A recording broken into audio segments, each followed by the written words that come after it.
গোলা রুটি বানাচ্ছি। আগের দিনের গরুর গোশ আছে, আর এই কাজটা ইদানিং হচ্ছে যে আগের দিনের গরুর গোশ থাকলে একটু গোলা রুটি করতে মন যায়। আর গোলা রুটিগুলো খেয়ে আসলে অনেক বেশি মজা পাচ্ছি, যার কারণে বানানো হচ্ছে। বিষয়টা হচ্ছে তাই, এই যে মানে আটাটা গুলে নিয়েছি, আর এই হচ্ছে গোলা রুটি, আর এই হচ্ছে আগের দিনের যে রান্না করছি গরুর গোশ, সে অবশিষ্ট এইটুক গোশ আছে। ভাবলাম আর যেটা ছিল সেটা তো ভাত দিয়ে খেয়ে নিয়েছি, আর এইটুক ভাবলাম যে একটু রুটি দিয়ে খাই, এই কারণেই কিন্তু গোলা রুটি করা হয়েছে। সকালবেলায় গোলা রুটি আর গরুর গোশ আসলেই কিন্তু মজার খাবার। আর এখানে আমি তো এদিকে রান্না বান্না করছি, আর এপাশে আমার কে, এটা আমার ছোট্ট সোনা পাখিটা, সেও রান্না বান্না করছে। আম্মু ডাল খাবে বললে আমি ডাল রান্না করছি। আম্মু গাছ থেকে টপটপে ঘাম বেরোচ্ছে, সেই ঘামগুলো আমি রান্না করবো। কি মজা, ঘাম রান্না করবো, টক ঝাল রান্না করবো। আমার জন্য কি রান্না করবা? ডাইলে টক? ডাইলে টক খাই, ভালো করে পোলাও রান্না করবে। পোলাও করবা? আচ্ছা দেখি। চলো, ওই যে রান্না বান্নার কাছে যে আমার কি পরিমাণ কৌটা। হ্যাঁ, আমি এসি কৌটা ম্যান। কৌটা না হইলে আমার চলে না। তেলের বোতল কয়টা? আমার তেলের বোতলে 4টা। 1টা 2টা 4টা না 3টা আছে এই মুহূর্তে, না এখানে আছে 3টা, আর ওই পাশে তো আছে আরো। যাই হোক, গোলা রুটি কার কার পছন্দ একটু কমেন্ট করে জানাবেন, কারণ এই যে গোলা রুটিগুলো এত সুন্দর নরম হয়, এত তুলতুলে।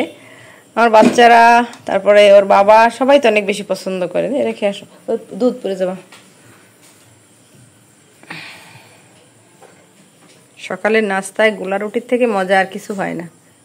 আর একটু গরুর গোশের ঝোলও কিন্তু মজা, মানে রুটির সঙ্গে একটু গরুর গোশের ঝোল দিলেই অনেক টেস্টি টেস্টি লাগে।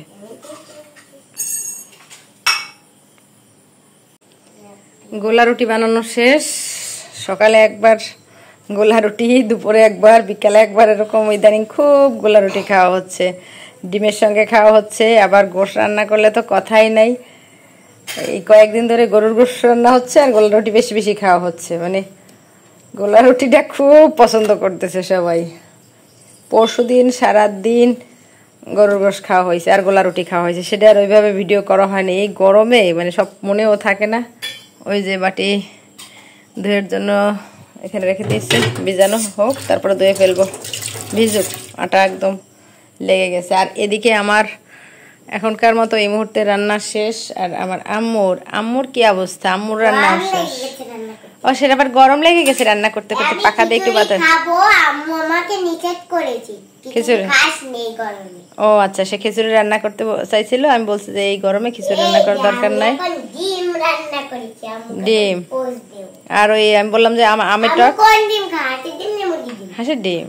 হাঁসের ডিম রান্না করেছি। বাহ, তার আবার একটা সুন্দর ফ্রাই প্যান আছে। উরি আল্লাহ, সেই সুন্দর তো ফ্রাই প্যানটা, প্লেটটাও তো সেই সুন্দর। দেন আমাকে একটু খেতে দেন, সুন্দর দিয়ে। ও সেই মজা, সেই মজা। যারা ভিডিও দেখছেন তারা একটু জানাবেন আবিহার রান্না সেই টেস্টি টেস্টি রান্না। এই দেখুন আমি কত সুন্দর করে রান্না করেছি। সেই টেস্টি। একটু বলবেন, আমি ছোট ছোট, এখন আমার মা বলেছে কি তুমি একটু রান্না করে সবাইকে দেখাবা ভিডিওর মাধ্যমে। সেই জন্য আমি বলেছি কি আমি পাবো না, মা। এই যে সেই সুন্দর রান্না আমার আম্মুর। উফ, সেই সেই টেস্টি, সেই টেস্টি। ও সেই গরমে পাতলা আমের টক, ওরে মজা, সেই মজা। মাকে একটু হাতে খাই। আল্লাহ হাফেজ বলে দাও সবাইকে। আল্লাহ হাফেজ বলে দাও। আল্লাহ হাফেজ, আল্লাহ হাফেজ। আমিও ভিডিওর মাধ্যমে আল্লাহ হাফেজ দিয়ে দিচ্ছি। আল্লাহ হাফেজ।